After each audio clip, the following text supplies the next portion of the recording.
In our last lesson, we saw that we can graph rational functions by figuring out where vertical asymptotes and horizontal asymptotes, x and y intercepts are, and then maybe getting the odd test point just to complete our picture.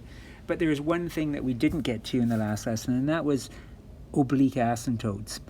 Those were what occurred if you have the numerator be 1 degree higher than the denominator. Okay, so the numerator has to be 1 degree higher than the denominator. So in this example, we'll start with that. We got degree 2 in the numerator, degree 1 in the denominator. And so this is the kind of case where we're going to expect a horizontal asymptote. And I describe them as being asymptotes that are neither vertical nor horizontal. They are on an angle. So let's see how this is going to work out. So as usual, we want to start by factoring if it's not already factored. And so the numerator factors down to x minus 4 times x plus 1. We can see there's no wholes involved in this case because there's no common factors between the numerator and the denominator. So we can start thinking about things like the vertical asymptote, x equals positive 2. We can think about the zeros, the x-intercepts. That's when the numerator equals 0. That would be at x equals 4 and x equals negative 1. Y-intercept, we can do that. If I put 0 into the equation, if I go back to the original equation, that's easiest. If I put 0 into that equation, I'm going to end up with negative 4 over negative 2. The other terms are going to go away. So the y-intercept is going to end up being at positive 2. Now we already established that this is not going to have a horizontal asymptote, but it will have an oblique asymptote. So I'll put OA for oblique asymptote. Here's how we figure out what the oblique asymptote is. We divide the numerator by the denominator. Since the denominator is degree 1, we're in luck. We can use synthetic division in this case. So remember, synthetic division, my zero, my factor, well, it's not a factor, but my 0 is going to be 2. So I can use 2, and then going back again to my original coefficients, I've got 1, negative 3, and negative 4. So 1, negative 3, and negative 4. All right, remember, so synthetic division, bring down the first number, multiply it by the number outside, which is 2. 2 times 1 is 2. Move it up. Add the negative 3 and the 2 together, so we're adding those, and we get negative 1. Multiply the negative 1 times 2 again, I get negative 2, bring it up. Add these two together, I get negative 6. Notice how we didn't, in this case, get a remainder of 0. That's because x minus 2 doesn't evenly divide into x squared minus 3x minus 4. It's not a factor of it, so we don't expect a remainder of 0. That's okay, though. We don't need to worry about the remainder in this case. All that we care about is the quotient.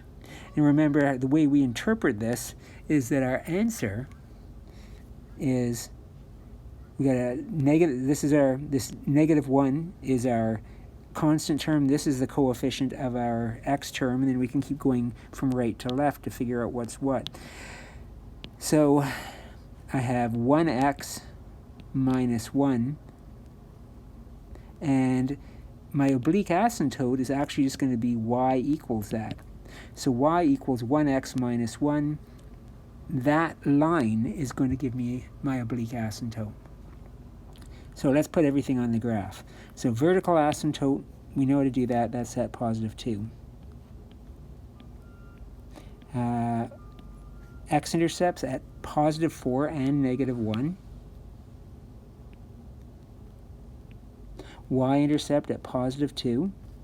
Now this oblique asymptote is just the line y equals x minus 1. So it's linear. It's like grade 9. We have a y-intercept for the asymptote, so I'm focused on this right now. For this asymptote, I've got a y-intercept of -1 and a slope of +1.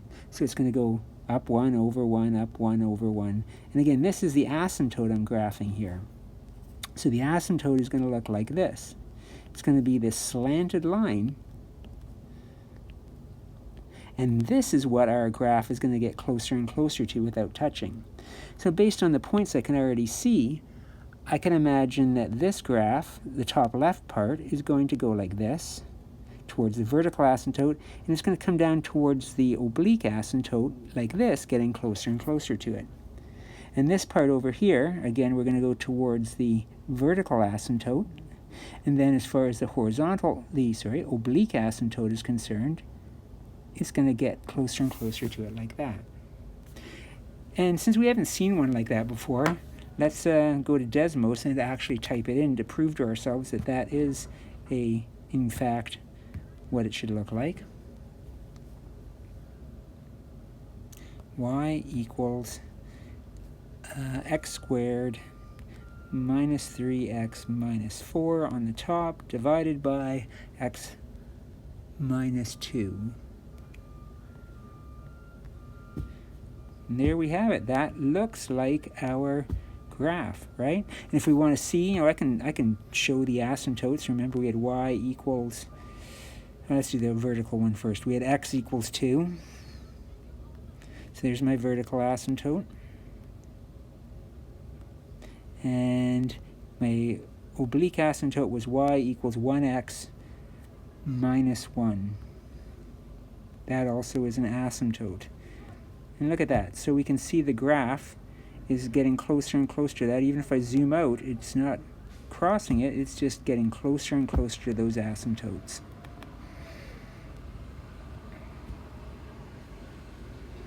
And in our second and final example for this lesson, we want to graph it. In this case, we have degree 1 over degree 2, right? So this is not going to be one with a oblique asymptote. I can factor the 2 out. That'll make it easier of the numerator. Anytime I can break things down, factor them just a little bit more, it helps me see what's going on better. So I'm going to take that 2 out to make it a little easier to see. But then on the bottom, I've got x plus 3, x minus 2 as my factors. So vertical asymptote, there's 2 of them, at x equals -3 and x equals +2. Zeros, or x-intercepts, is where the numerator equals 0. And by the way, again, check for holes. That seems to be something I have to keep reminding myself, but no common factors between the numerator and the denominator. So we're going to have a x-intercept when x equals -2 from looking at this factor here. Y-intercept, that x equals 0. Again, I like to go back to the original equations here, because then I can just say, well, it's going to be 4 over -6. And with x equaling 0, all those terms go away. So 4 over -6 is going to reduce to -2/3. And what else? Because we have a lower degree on the top than on the bottom, that we are going to have a horizontal asymptote, and that's the case where it's the y-axis. So x equals -3, x equals +2, y equals 0, x-intercept at -2, y-intercept at -2/3. Okay, might be a little confusing how we're going to graph this one, so definitely we're going to want some test points. So why don't we try, I'm not quite sure what's going in the middle here. I've got the x-intercept and the y-intercept in that middle section, the section that looks, in here, but I still can't quite be sure how the graph's going to go. So maybe if I see what's going on when x equals 1, that might be helpful. So I'll find out what f at 1 is. And that turns out to equal 6 over negative 4, which equals negative 1.5 or 1.5. All right, so that's interesting. That means it's going this way. So from that, and we could do more test points if you're not confident, but I feel that the graph looks like it's going to go like this in this case. And this part's going to swing around and go up like this. That shouldn't go backwards the way I did, though. Should be getting closer and closer to the asymptote. Oops, that's a bit better. All right. Now I still have to figure out what's going on in those other two sections. There's no more x-intercepts, so as long as I can figure out which side of the x-axis our graph is in those left and right sections, then I should be able to graph that. So let's figure out what's going on in this section here. So just pick, we'll pick a number, an x value that's in that section there. So maybe I'll go for negative 4. F at negative 4 is equal to negative 4 over 6, which equals negative 2/3 as a reduced number. Okay, so negative 4, negative 2/3. All right, so now that I know this point is down here and that it's not, there's no other x-intercepts, it's not going to cross the x-axis, that's enough for me to know that I can draw my graph like this. Likewise, I can pick a value over in this section here.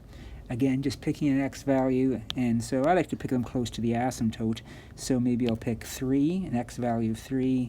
F at 3 equals 10 over 6.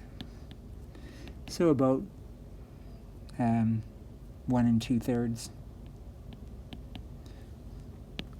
That was at an x value of 3, so that's, here-ish. And again, it's not going to cross the asymptotes, so since it's not, I can be confident drawing my graph to look like this.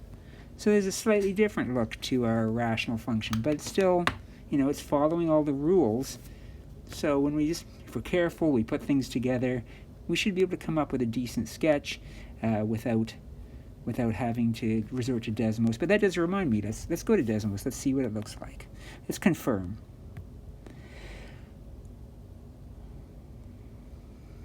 Y equals 2x plus 4 over x squared plus x minus 6. That looks very similar to what we just sketched, doesn't it? Actually, we can see them both at once if I zoom out like this. So there we have it. Looks